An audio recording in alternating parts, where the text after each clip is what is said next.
وحشتوني جدا جدا. ان شاء الله باذن الله النهارده هعمل معاكم كيكه البرتقال. سهله وسريعه جدا واكيد حاجاتها في كل بيت يعني. بصوا، اول حاجه هنحتاجها كوبايه الا ربع زيت. وبصراحه انا كان عندي برتقانيه كده يعني، فاي الموضوع طلع في دماغي فجاه بالليل يعني ان اعمل الكيكه ديت. فانا يعني الحمد لله لحقت برتقانيه، فهي اللي انا عصرتها يعني. اخدت الكوبايه بتاعتها عشان انتوا في حاجه في الاخر هتشوفوها هقول لكم يعني انا عملتها ليه. تمام. وبقول لكم قصه البرتقانيه الواحده دي ليه. تمام. هي بقى كده احنا حاطين اول حاجه كوبايه الا ربع زيت، وكوبايه عصير برتقان، وكوبايه ونص سكر. ويا ريت يكون السكر ناعم، مش يكون مش بودره، بس في سكر بيبقى خشن قوي كده بياخد وقت في الخلاط طبعا عشان نضربه بيدوب بصعوبه يعني. وثلاث بيضات وكيس بيكنج باودر، انا كنت واخده منه حبه وفاضل حبه يعني. كده انا بدرت الصينيه بتاعتنا، دهنتها زيت وبدرتها والزيت والدقيق اللي طلع من الصينيه الباقي انا فضيته في الطبق اللي انا هعجن فيه الكيكه. تمام. بصوا كده بقى، اول حاجه كله في الخلاط يعني. كيكه سهله جدا يعني، ممكن تعمل في 5 دقايق. هنحط الثلاث بيضات،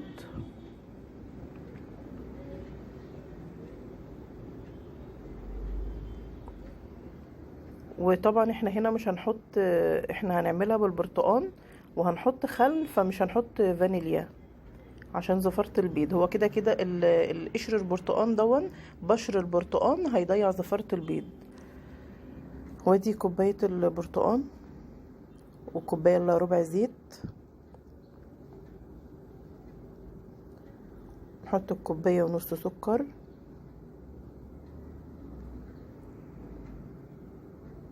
بس. وهنضرب بقى كل ده مع بعضه في الخلاط. زي ما بقول لكم، هي كيكه سهله وسريعه جدا والنتيجه بتاعتها ممتازه، ما تشوفوها في الاخر. كده الطبق اللي انا بقى فضيت فيه حبه الدقيق لازم يتنخل طبعا. كده 3 كوبايات دقيق. انتوا واخدين بالكم اخر كوبايه ناقصه شويه عشان انا عملت حساب حبه الدقيق اللي انا كنت ببدر بيهم الصينيه وحطيتهم فيها يعني. فكده هي تقريبا 3 كوبايات دقيق. زي ما قلنا من نجاح الكيكه ان الدقيق لازم يبقى منخول عشان يبقى خفيف. وهنحط كمان البيكنج باودر. بيكنج باودر كوكس دون كميته كبيرة غير البيكنج باودر العادي. فانا اخدت منه مرة عملت بيه كيكة، ودي المرة التانية. هو طبعا مش كتر المادة الرافعة يعني. وكده كده احنا هنحط حبة خل كمان. خل برضو مادة رافعة وبيخلي الكيكة بيضة من جوه.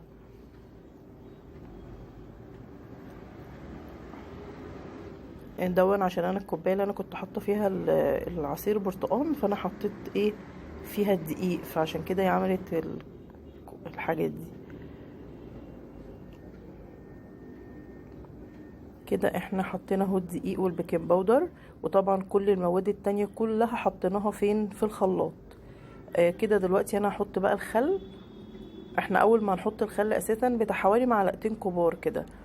اول ما حطينا الخل حسيت ان هو فار، بدأ يفور شوية. ولما نحطه برضو على العجينة هتبصوا انا حسيت ان هو بيفور الخل مع البيكنج باودر.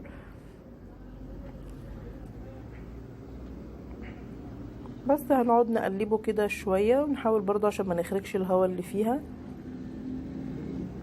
لو في الوان بقى صناعية ممكن نحط يعني. انا عندي اخضر، فعشان كده نعملها بالبرتقال، اكيد مش هحط اخضر.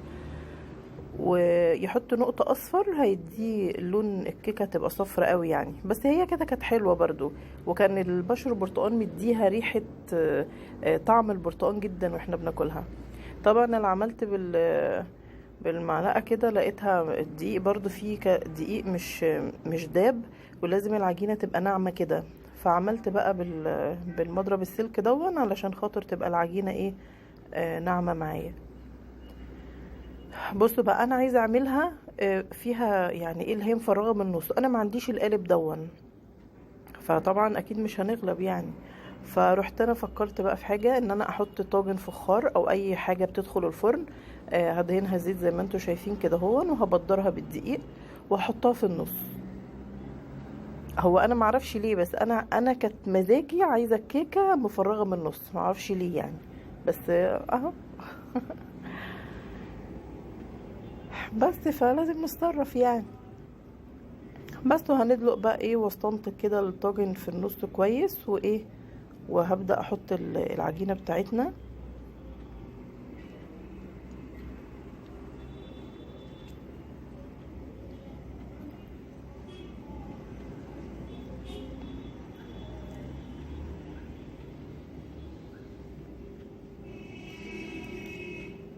هنفضي كده الكمية بتاعتنا كلها. هي طلعت بصراحة حلوة وعالية يعني عجبتني الفكرة الطاجن دي كمان. وخاصة لو في القالب بقى، يعني لو القالب موجود، بس افرضي القالب ده مش موجود عندي، فخلاص اكيد هنتصرف. بس هي ادت سمك للكيكة حلو يعني، غير لما تكون مفرودة في الصينية كلها. بس وهي زي ما هي كده انا ادخلها بقى الفرن وايه. بعد ما تخلص سوا هوريكم هنخرجها وهنقلبها مع بعض ازاي.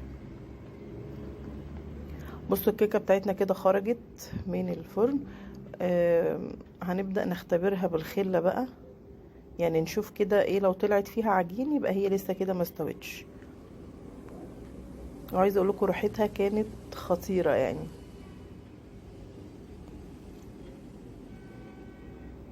هقلبها. هنحاول نحط عليها صينيه كده نقلبها، علشان ايه كده كده الصينيه دي فيها شكل من تحت كمان، وعشان اعرف اخرج الطاجن. انا بقى عملت حاجه، انا قلبتها من غير ما اسلك، من غير المفروض ان انا اسلك الكيكه. فانا بصوا يعني حتى دبيت عليها، فكان في تخيلي انها هتخرج بسهوله يعني، بس لقيتها ان هي لا، كان لازم ان انا اسلكها بحاجه. فانا هرجعها تاني.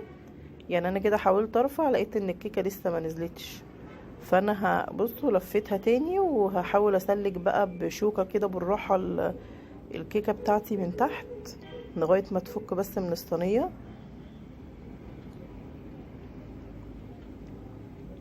وافكها برضو من حوالين الطاجن. انا لقيت ان الطاجن مش هعرف اشيله من هنا، يعني انا ما اعرفش الناحيه التانية هو شكله ايه، فانا قلت ان انا اشيله من الناحيه التانية افضل يعني، عشان هو وش الكيكه اللي انا عايزاه التاني. فانا قلت انا اظبط الوش افضل يعني، واشيله من وشها، من الظهر كده. بس كده بقى في سهوله معايا ان انا ايه، لما انا سلكتها ان انا عرفت ان انا اخرجها يعني. طبعا هي في حته لزقت كده هتشوفوها، بس هرجعها يعني.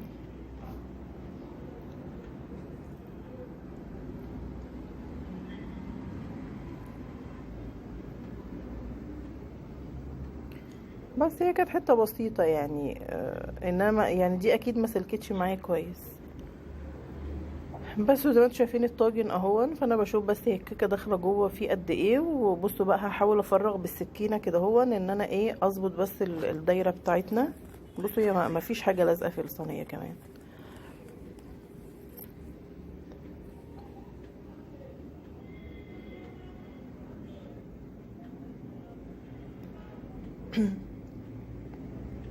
بس كده انا سلكت الطاجن كمان وايه، واشوف بقى ايه هخرجه ازاي يعني. بصوا كده انا هعمله بالشوكه، هجيب شوكتين قصاد بعض واحاول اخرج الطاجن، هيخرج بسهوله اكتر من ان انا لو اخرجته بظهره. ما كنتش عارفه امسكه، بعدين هي كانت سخنه جدا جدا كمان، مش عارفه ان انا امسك اي حاجه فيها يعني. انتوا شايفين البخار، وشايفين برضو ما لزقش حاجه في الطاجن، عشان احنا لزقناه دهناه زيت وبدرناه، عملنا له دقيق. بصوا بقت مفرغه من النص وحلوه جدا، وما شاء الله سمكها كانت عاليه حلوه يعني، وخفيفه. هوريها لكم كمان واحنا بنقطعها دلوقتي، اوريكم هي خفيفه ازاي. اهو بصوا بقى الفكره بقى انا قلت لكم عليها، هي ده حاجه مش عارفه يعني. هي جت معايا كده. البرتقانه انا حطيتها ايه في النص القشر بتاعها. انا كنت عايزة احط شرايح برتقان عشان بس توضح ان دي كيكة البرتقان. فزي ما قلت لكم يعني انا لحقت برتقانايه اللي انا عملت بيها الكيكه. فهي مش عارفه بقى، هي شكلها اكيد مش حلو يعني، بس انا ما خدتش بالي لا انا وانا بصور، ان بس انا حطيتها كعلامه بس انها تبين ان انا ايه، ان دي كيكه برتقان. انا كان نفسي جدا ان انا احط شرايح برتقان، بس هي فكره الكيكه دي طلعت في دماغي بالليل، يعني انا عايزه اعملها دلوقتي. بس فانا بوريكم، بصوا بقى هي طلعت عاليه ازاي. فدي فكره بقى البرتقانه، انا بقول لكم هقول لكم موضوع البرتقانه ده في الاخر. انا حطيت القشره بس عشان ايه، تبين انها كيكه بالبرتقال. طبعا واضح ان انا كنت بشراها كمان، يعني انا واخده البشر بتاعها. بس فان شاء الله يعني عشان ما يمنعش ان الكيكه والله طلعت جميله جدا، طلعت مش قوي. شايفين لونها اصلا عامل ازاي. بس وطبعا انا بعتذر برضه ان في فيديوهات انا عملتها يعني بالفيديو فاتوا كده انا نزلتهم، منزلاهم كتابة، كاتبة المقادير انا مش